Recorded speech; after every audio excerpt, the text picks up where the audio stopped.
ক্লাসমার্ক YouTube চ্যানেলে তোমাদের সবাইকে স্বাগত। আজকে আমরা কমন মিস্টেকস ইন ইংলিশ এই পার্টটা নিয়ে আলোচনা করব। তো এখানে তোমরা এই শিরোনাম অনুযায়ী অনেকগুলো ভিডিও পাবে ধারাবাহিকভাবে। আজকে হচ্ছে প্রথম ক্লাস। তো চলো আজকের ক্লাসটা স্টার্ট করি। তো একটা আমরা সেন্টেন্স নিয়েছি, সেন্টেন্সটা আশা করি তোমরা দেখতে পাচ্ছ। সেন্টেন্সটা হচ্ছে he is angry on me.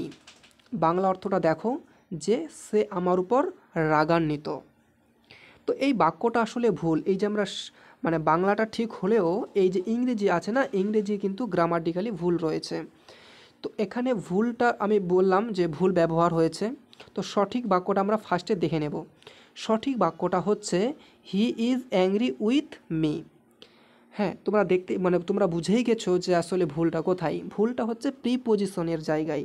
দেখো এখানে অ্যাংরির পর কিন্তু অন বসানো হয়েছে, আর এখানে অ্যাংরির পর কিন্তু উইথ বসানো হয়েছে। তো এখানে অন বসাটা ভুল, আর এখানে উইথ বসাটা সঠিক হয়েছে। তো তোমরা একটা এখানে নোট হিসেবে মনে রাখবে, অথবা খাতায় তোমরা নোট করে নিতে পারো। সেটা হলো যে অ্যাংরির পরে উইথ হয়, অন নয়, তাহলে অন কখনো হবে না। ঠিক আছে, তোমরা এখানে কি বসাবে না উইথ বসাবে। আশা করি তোমরা এইটুকু আলোচনা খুব সহজে বুঝে নিয়েছো। তো আমরা নেক্সট স্লাইডে যাব। তো এখানে আমরা ওই যে সেন্টেন্সটা নিয়েছি, ওই সেন্টেন্সটার প্রত্যেকটি ওয়ার্ড আমরা বিশ্লেষণ করে দেখব কোনটা কোন পার্ট অফ স্পিচ। ওকে, এবং সাথে বাংলাটাও দেখব। যেমন হি মানে কি? হি মানে সে। তো পার্ট অফ স্পিচের দিক থেকে যদি বিবেচনা করা হয় সেটা হচ্ছে কিন্তু প্রোনাউন। ওকে, ইজ মানে কি? ইজ মানে হয়, যেটা হচ্ছে একটা ভার্ব। কোন ভার্ব? না, এটা হচ্ছে বি ভার্ব। তো বি ভার্ব তোমরা জেনে রাখবে, এই মোটামুটি কয়েকটা রয়েছে বি ভার্ব। ওকে, যেমন হচ্ছে অ্যাম, তারপরে ইজ, হ্যাঁ, ওয়াজ, ওয়ার, এরকম করে অনেকগুলো রয়েছে, আমি এখানে লিখলাম না অতগুলো। অ্যাংরি মানে কি? অ্যাংরি মানে হচ্ছে রাগান্বিত। তো এটা হচ্ছে পার্ট অফ স্পিচের দিক থেকে অ্যাডজেক্টিভ। ওকে, উইথ মানে হচ্ছে সাথে বা এর ওপর। ওকে, তো এটা হচ্ছে একটা প্রিপোজিশন, যে কারণে কিন্তু মানে সেন্টেন্সটা আগে পড়ে যে ছিল সেটা কিন্তু প্রিপোজিশনের কারণে কিন্তু ভুল হয়েছিল। ওকে, সো মি হচ্ছে, মি মানে কি? মি মানে হচ্ছে আমাকে, এটা হচ্ছে একটা প্রোনাউন। তো অনেকেই বলতে পারো যে প্রোনাউন যদি হয় তো আই প্রোনাউন, তো এখানে মি কেন? না, আইটা হচ্ছে সাবজেক্টিভ ফর্ম। ওকে, আর মিটা হচ্ছে অবজেক্টিভ ফর্ম, এই জন্য লেখা আছে অবজেক্টিভ ফর্ম। আশা করি এটাও খুব সুন্দরভাবে বুঝে নিয়েছো। তো নেক্সট স্লাইডে যাওয়া যাক। তো ওই যে সেন্টেন্সটা আমরা প্রথমেই দেখেছিলাম, ওই সেন্টেন্সটার মানে যত গ্রামারের যেগুলো রহস্য আছে সেগুলো আমরা এখানে উন্মোচন করব। ঠিক আছে, তো গ্রামার লেসন। তো এখানে তোমরা এগুলো অবশ্যই মনোযোগ সহকারে দেখবে। সেটা হচ্ছে যে অ্যাংরি অ্যাডজেক্টিভের পরে মানুষ বোঝাতে উইথ, অর্থাৎ আমি কি বোঝাতে চাইলাম? এখানে বোঝাতে চাইলাম যে অ্যাংরির পর আমরা উইথ নেব, ঠিক আছে, যদি মানুষ বোঝাই, এটাই বললাম। আরেকটা কি রয়েছে? আর কোনো কাজ বা কোনো কারণে, ঠিক আছে, কোনো কারণ রাগ বোঝাতে কিন্তু আমরা কি ব্যবহার করব? অ্যাবাউট অথবা অ্যাট ব্যবহার করব। ঠিক আছে, তো তোমরা এখানে উদাহরণ হিসেবে তোমরা দেখতে পাচ্ছ, একটু বুঝাই। এটা হচ্ছে যে he is angry with me. এই সেন্টেন্সটা ভালো করে দেখো, he is angry with me. দেখো এখানে কিন্তু অ্যাংরির পর আমরা কিন্তু উইথ নিয়েছি। কেন উইথ নিয়েছি? না, এখানে আমি বলেই দিয়েছি এই সেন্টেন্সটা এখানে, যে মানে উইথ নেব তখন, অ্যাংরির পর উইথ নেব তখন যখন এরপরে আমরা যেটা পার্সন নেব, অর্থাৎ মানুষ নেব। দেখো মি পার্সন বোঝাচ্ছে, মানুষের প্রতি রাগ বোঝাচ্ছে, এই জন্য আমরা এখানে অ্যাংরির পর কিন্তু উইথ নিয়েছি। ওকে, দ্বিতীয়টা দেখো যে he is angry about the delay.